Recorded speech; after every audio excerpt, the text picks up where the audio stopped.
Tuan, apa yang harus saya lakukan? Tolong beritahu saya. Di belakang Raja Abadi Dongji, Xia Chuan berlutut ke tanah dengan hormat. Dan ketika dia mendengar kata-kata yang terakhir, dia sepertinya menangkap sedotan yang menyelamatkan jiwa dan buru-buru dengan rendah hati.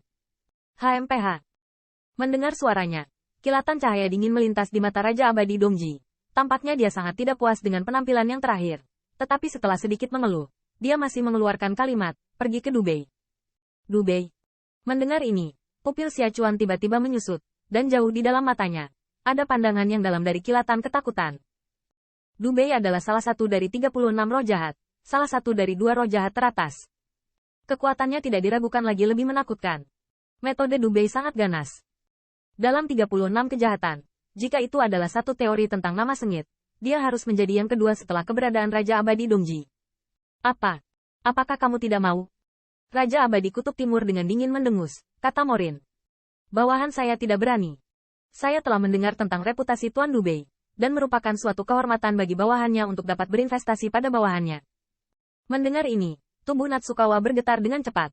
Dengan jatuhnya wacana Xia Chuan, ada kekacauan di ruang loteng. Segera, siluet tipis muncul darinya seperti hantu. Siluet ini mengenakan jubah hitam. Dia tidak sengaja menghembuskan napas, tetapi saat dia tiba, suhunya turun tajam.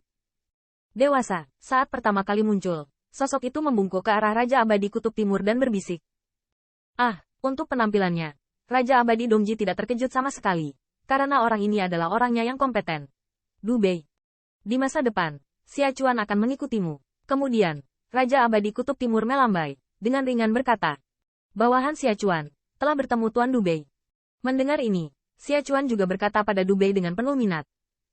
Namun, Dubei tampaknya tidak berguna baginya, dan bahkan ada cemoohan di matanya. Jelas, yang terakhir kehilangan muka Dongji Immortal Monarch, yang membuatnya sangat kesal. Dubei, beri dia kesempatan dan biarkan dia melakukan kejahatannya. Melihat penampilan Dubei, Raja Abadi Dongji juga mengetahui pikiran yang terakhir. Dan setelah sedikit mengeluh, dia hanya berkata perlahan. Apakah kamu memiliki kejahatan? Mendengar ini, Xia Chuan memperhatikan sejenak, dan segera berlutut di tanah, berkata, nyawa bawahannya adalah milik orang dewasa, dan dia juga meminta orang dewasa untuk memesan.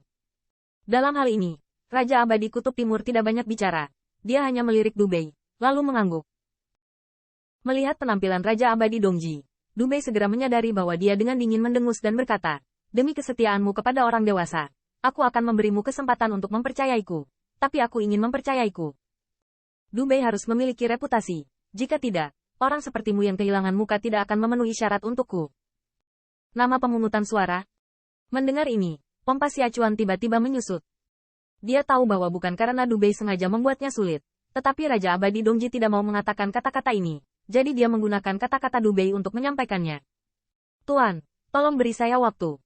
Saya harus memberikan hadiah yang memuaskan kepada orang dewasa sebelum Sui Qitian naik tahta. Xia Chuan bukanlah orang yang membosankan. Setelah berpikir sebentar, dia menyadari arti dari kedua orang dewasa itu. Segera, dia menarik napas dalam-dalam, dan berkata dengan arogan. Ketika kamu mengembalikan hadiahnya, aku akan mengumumkan bahwa kamu adalah yang mulia. Ketika saatnya tiba, kamu tidak perlu khawatir tentang itu. Mendengar ini, Dubei juga mengangguk, dengan ringan berkata. Mengenai kekalahan ini, Raja Abadi Dongji pasti tidak bisa menelan nafas ini. Mereka yang melakukan bawahan secara alami tidak perlu menunjukkan bagaimana Dongji Immortal Monarch harus menunjukkan dan harus menyelesaikan masalah mereka. Meskipun Sui Qitian akan mengambil alih, upacara 36 belum diadakan. Jika mereka ingin bernafas untuk Immortal Monarch, mereka harus bergegas sebelum waktu ini. Gu Yanfeng, pergilah dengan Xia Chuan. Melihat dua bawahan yang masuk akal, Dongji Immortal Monarch merasa sedikit lega. Dia melirik Gu Yifeng, dengan ringan berkata, ya. Mendengar ini, Gu Yifeng menjawab singkat. Di matanya, ada secerca cahaya haus darah. Dia sudah tahu apa yang akan dilakukan Xia Chuan, dan selama pertempuran dengan Qin Yichen, Qi yang sangat buruk di dalam tubuh rusak, dan kali ini adalah cara yang baik untuk memulihkan Qi yang sangat buruk. Streaming di Grand Manor di Tian City. Meskipun tempat ini masih merupakan tempat tinggal sementara, dengan keberhasilan tantangan Xia Chuan, perawatan Blood Potion dan yang lainnya juga meningkat pesat. Para pedagang yang tinggal di Manor ingin memanfaatkan genangan darah. Bagaimanapun, setelah upacara didaftarkan, 36 orang baru akan pindah ke Jalan Saxing, dan mereka tidak akan memiliki kesempatan ini. Meskipun Sui Qitian tidak ingin memiliki terlalu banyak kontak dengan para pengusaha ini, dia juga memahami bahwa beberapa upaya yang dangkal harus dilakukan, dan memiliki hubungan yang baik dengan para pengusaha ini akan berdampak baik pada perkembangan mereka di masa depan. Gu, ayo jemput Kapten Han Yan dulu. Melihat Sui Qitian dikelilingi oleh sekelompok pengusaha, Yu Xuan dengan ringan berkata sambil tersenyum. Cepat pergi dan cepat kembali.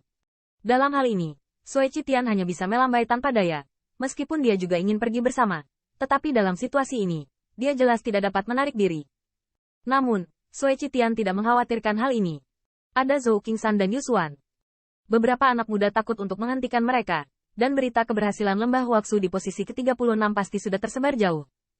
Pembangkit tenaga yang lebih kuat itu juga akan memberi wajah pada kota Tian, yang tidak akan merugikan mereka. Setelah keluar dari kota Liu Tian, seluruh kelompok Qin Yichen tidak berhenti sama sekali. Mereka terbang langsung ke arah lembah darah. Sosok 3 orang yang tidak mencolok, meskipun telah menarik perhatian banyak pembangkit tenaga listrik di lembah sungai. Tetapi ketika mereka merasakan nafas yang kuat pada Zhou Qingshan dan Yu Xuan, pembangkit tenaga listrik itu menarik kembali pandangan mereka dan tidak berani terdistorsi. Pikiran. Kakak Aoyama, ayo pergi ke Blood Valley dulu. Meskipun dia tidak terlalu khawatir akan menghadapi bahaya, saran Yu Xuan. Mendengar kata-katanya, Zhou Qingshan juga mengangguk ringan. Meskipun pavilion Qingshan adalah yang terdekat, dia telah beralih ke lembah darah. Lagi pula, untuk membawa orang berpartisipasi dalam kanonisasi upacara, wajar untuk pergi ke lembah darah terlebih dahulu. Di bawah upaya penuh dari 3 orang, tetapi dalam beberapa jam, mereka telah mencapai wilayah lembah darah. Setelah memasuki area ini, alis Qin Yichen tiba-tiba mengernyit. Meskipun dia tidak tinggal di sini untuk waktu yang lama, dia sepertinya mencium pertanyaan aneh. Adik Qin, ada apa? Melihat perubahan ekspresinya, Yu Xuan bertanya sambil tersenyum tipis. Tampaknya agak salah. Mengapa 100 li ini bahkan tidak bisa melihat pusat kekuatan lembah darah? Qin Yichen mengerutkan kening, berkata, Hehe, ini sudah malam. Saya ingin menantang kesuksesan. Itu sudah lewat di sini. Mereka semua harus berkumpul di lembah darah, dan menunggu kabar baik kita. Anda Xuan terkekeh, menjawab. Saya harap begitu. Mendengar ini, Qin Yichen bergumam. Tetapi, untuk beberapa alasan, masih ada rasa tidak nyaman di hatinya, dan kecepatan di bawah kakinya tidak bisa membantu mempercepat sedikit.